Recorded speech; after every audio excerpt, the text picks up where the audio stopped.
Mr. President, as we all know, that in the next few weeks, we're being faced with a decision about what to do with the debt limit. And of course, there's been a lot of discussion around here, and as well as between the White House and the congressional leadership about how best to resolve this issue. And I think what it really comes down to is a question about what's the best way to resolve a debt crisis. And I think it creates a great debate, philosophical debate, about how do we need to grow government? Do we need to shrink government? And really, Mr. President, I would argue that's kind of the defining line in this debate, is whether or not you believe that the best way out of a debt crisis is to expand and grow government, or whether you think, like I do, that we ought to make government smaller, not larger, if we're trying to figure out how to get out of this particular circumstance that we find ourselves in right now. We have a $14 trillion debt. We're going to have to increase the borrowing authority to get through the 2012 election by about $2.4 trillion. That is the rate at which our debt is growing. And I've said on the floor before that if you look at just the daily borrowing that our federal government does, it exceeds the entire budget of my state of South Dakota for a whole year. So we will borrow more in the next 24 hours here in Washington, D.C., about $4 billion, than the state of South Dakota spends in an entire year.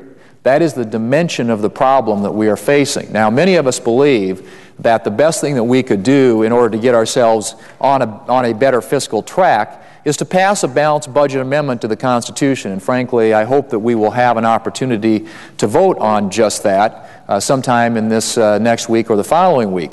But most states around the country, including my state of South Dakota, have a balanced budget amendment in their Constitution. So it requires them year in and year out to get their books balanced. They can't continue to spend like there's no tomorrow. They can't spend money they don't have. They live within their means.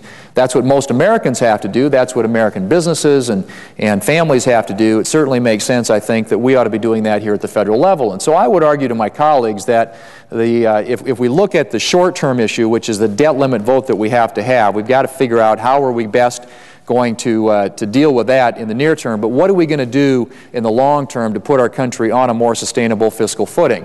And I would argue that putting an imposed discipline on Congress, like an amendment to the Constitution that would require us year in and year out to balance our budget, just makes sense. It's practical, it makes economic sense, and it certainly is discipline that's been lacking here in Washington, D.C. for some time. And if you look at the states that have made hard decisions, mine is a good example of that. They had to cut spending this year significantly to balance their budget, but at least they are doing that. They are making those hard choices and those hard decisions, and that's something that we've been putting off here for way too long.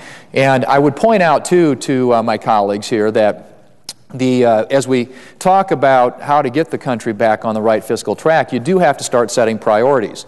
Well, we're not doing that. We haven't had a budget here in now 806 days. It's been 806 days since the Democrat majority here in the Senate has allowed us to have a vote on a budget. Now, many of us believe that in order to determine how you're going to spend $3.7 trillion of America's hard-earned money, you ought to have some priorities.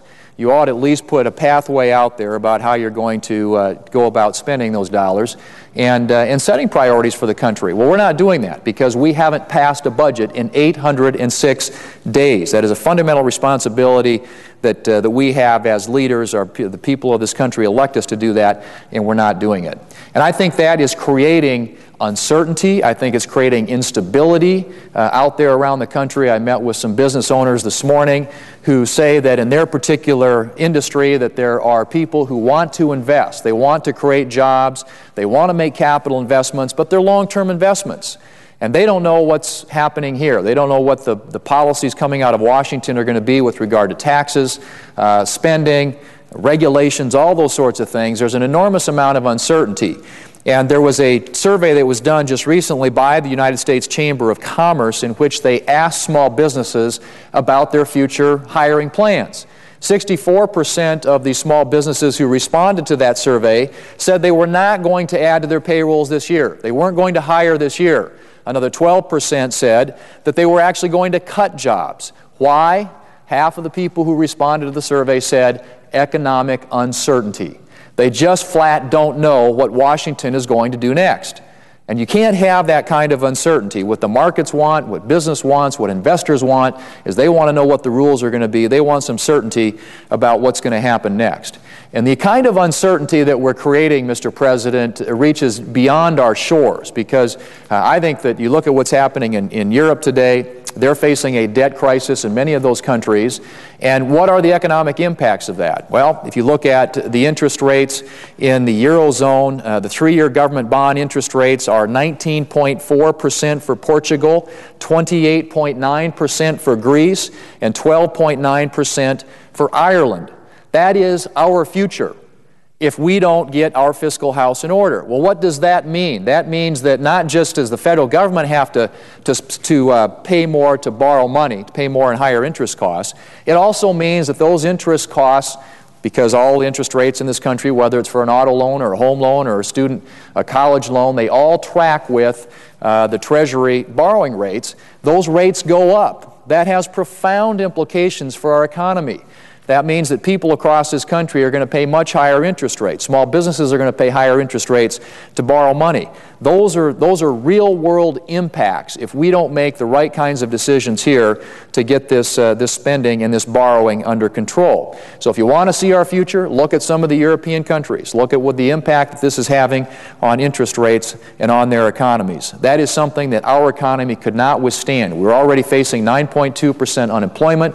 We have a need to get people back to work, and what we need now is not more expanded government and more uncertainty about what Washington, D.C. is going to do, but we need stability, we need certainty, we need the decisions here to have a favorable impact on the private marketplace and create an inducement to hire people as opposed to discouraging it, which is what we are seeing today. Now, Mr. President, I have argued down here on many occasions that this debt is really strangling our economy because it's crowding out private investment. Anytime the government's out there borrowing money, it means there's less capital out there for private businesses to have access to. I think that the more fundamental issue in this whole debate, however, and I mentioned this yesterday in some remarks on the floor, is really the size and scope of government, and whether or not we want to see an expanded, bigger, larger government, or whether we ought to try and work our way out of this debt crisis by actually reducing the size of our government. And I pointed out that in the past couple of years alone, we have seen government expand dramatically. In fact, non-defense discretionary spending in the last 2 years has grown by 24%. The debt has grown by 35% in just the time that this president has been in office. And the amount that we spend on our federal government as a percentage of our entire economy is growing dramatically as well. The 40-year historical average is 20.6%. That's what we historically for the past 40 years have spent on the federal government as a percentage of our entire economic output. You go back to the year 1800, hard to believe this, it was 2%. That's what we spent on the federal government as a percentage of our entire economy. Of course, it's grown since that time, but it's really taken off here in just the last few years. And I pointed out yesterday as well that of the 5 times that the budget has actually been balanced in this country since 1969, in every circumstance, it has been when government has spent less as a percentage of our entire economy than the average. So if the average is 20.6 for the past 40 years, the times when we've actually balanced the budget, we've averaged spending 18.7% of our GDP. The point simply is this. If you want to solve this problem, it gets solved on the spending side of the equation. The problem that we have in this country is not that we tax too little or have too little revenue, it's that we spend too much. Because this year, we will spend as a percentage of our entire economy 24.3%. We're almost a quarter of the entire economy of this country now being spent by the federal government. And that will only go up over time as we see these new entitlement programs, a new health care program that was created last year continues to consume more and more of our resources in this country. That means that there is less and less out there for the private economy where the real jobs are created. if you look at just what we pay in interest costs alone and how we would be influenced by a slight uptick in interest rates. There was a great op-ed written in the Wall Street Journal a couple of weeks back by Larry Lindsey, who was a former economic advisor to President Bush, also a member of the Federal Reserve Board of Governors, and he pointed out that if interest rates return to their 20-year average, that it would add $4.9 trillion in additional borrowing costs over the next decade. So everything that we're talking about here in this debate about the debt limit in terms of reducing spending really pales in comparison to just a normalization of interest rates. If we saw interest rates go back to what is a 20-year average, we would see an additional $4.9 trillion that we would have to spend to finance our debt. And that is a staggering statistic, Mr. President, and I think, again, speaks to the need for us to get our spending under control, because the amount that we borrow, as it continues to go up, ratchet up, we continue to get further and further in debt. The likelihood is that our interest rates are going to go up in a corresponding manner, and we're going to end up spending more and more on higher interest. So I think that the real issue here is whether or not we as a nation are going to make a conscious decision that the way that we resolve this debt crisis is on the spending side or on the revenue side. And we've heard our colleagues on the other side, we've heard the President say, we need more revenue. In fact, I've not been in on the discussions that have been occurring at the White House, but my understanding is that one of the latest proposals on the table was $1.6 trillion increase in taxes. In other words, they want to add $1.6 trillion in additional tax revenues in order to get some amount of spending reductions. Well, we've seen this picture before. You go back to the 1990 budget deal that President Bush made with the Congress at the time that was supposed to have 2-to-1 spending cuts to tax increases. Well, the tax increases occurred, the spending cuts didn't. That is our history, Mr. President. That is why making a deal that involves massive increases in taxes on our economy, on our small businesses at a time that we have 9.2% unemployment is a really bad idea when the problem you're trying to fix is fundamentally a spending problem. It would be one thing if we were spending at an historical rate. If we were spending at a rate that's 20.6% of our total economy, which is the 40-year average, it would be different. But we are spending at more than 24% of our total economy. This is fundamentally a spending problem. It cannot be solved on the revenue side. The only thing increasing taxes would do is make it harder, more expensive, and more difficult for our small businesses to create jobs. That is precisely what we want our small businesses to be thinking about doing. Instead, they're saying, 64% of them are saying this next year, we're not going to add to the payroll, we're not going to create jobs. Why? Because of economic uncertainty.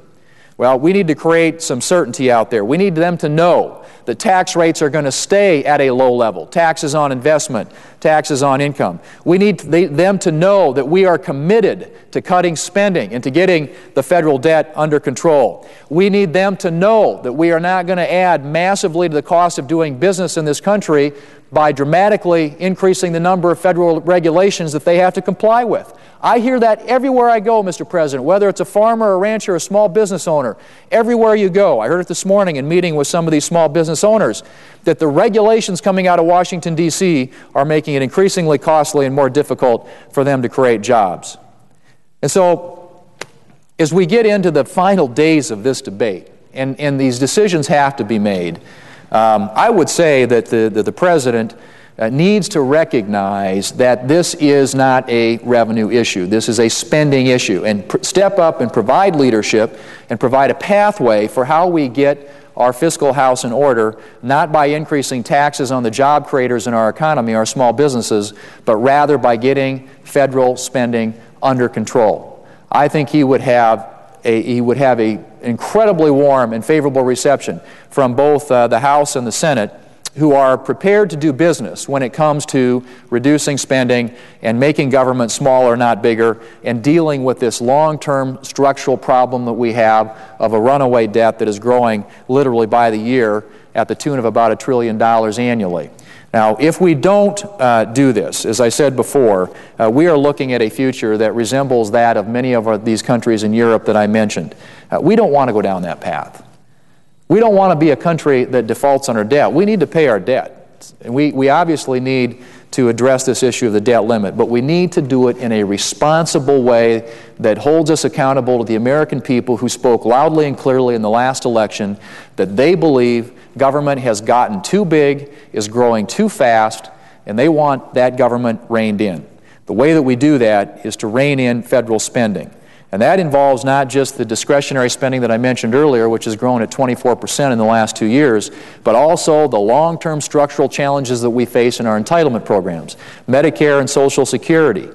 Republicans here in the Congress are willing to lead on those issues, are willing to step forward and put forward a plan. In fact, the only plan so far that's been put forward to reform entitlements has come from the House Republicans, and it's been criticized by a lot of Democrats, both in the House and in the Senate, and by the White House.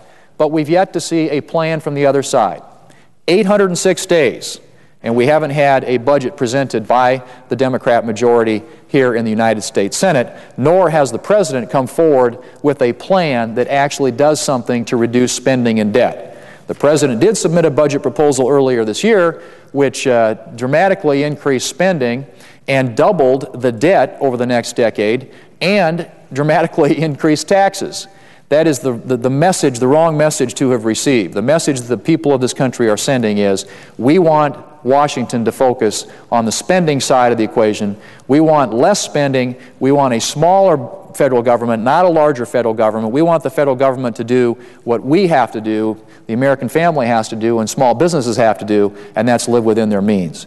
And so I would hope, Mr. President, that this debt debate, as it comes to a conclusion, and I hope it will come to a good outcome, a good result for the people of this country. It is not, we do not want to have this country in a situation where we are not making payments, where we're defaulting on our debt. But we cannot just continue this pattern of raising the borrowing authority of this country, of adding to the federal debt without doing something to get that debt under control, without doing something to reduce the amount that this federal government spends every single year. Spending at 24 to 25% of our entire economy is a trend that cannot be continued, it cannot be sustained. And we need to get back to more of a historical average where the American people, I think, want us to be. The reason that they reacted the way that they did in the last election is because they saw this government growing at a rate that made them very uncomfortable and frightened. And I think that continues to this day because, as I said before, there is uncertainty about the country's future. There is an instability that exists today. And what I heard from these business owners this morning is, we want stability.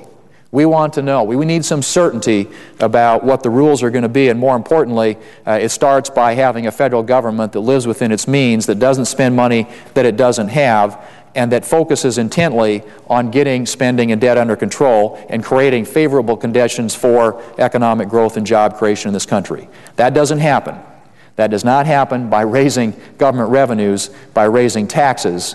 That happens by the federal government exercising fiscal responsibility, reducing spending, reducing debt, keeping taxes low on our job creators so that we can get people in this country back to work. That is the correct prescription for this country, Mr. President. It is a prescription that I hope the President will embrace. I can say that Republicans here in the Senate, and I would dare say Republicans in the House of Representatives as well, are prepared to meet him in working together on that challenge of reducing spending, reducing debt, and creating conditions that are favorable to economic growth and job creation and getting American people back to work. Mr. President, I yield the floor.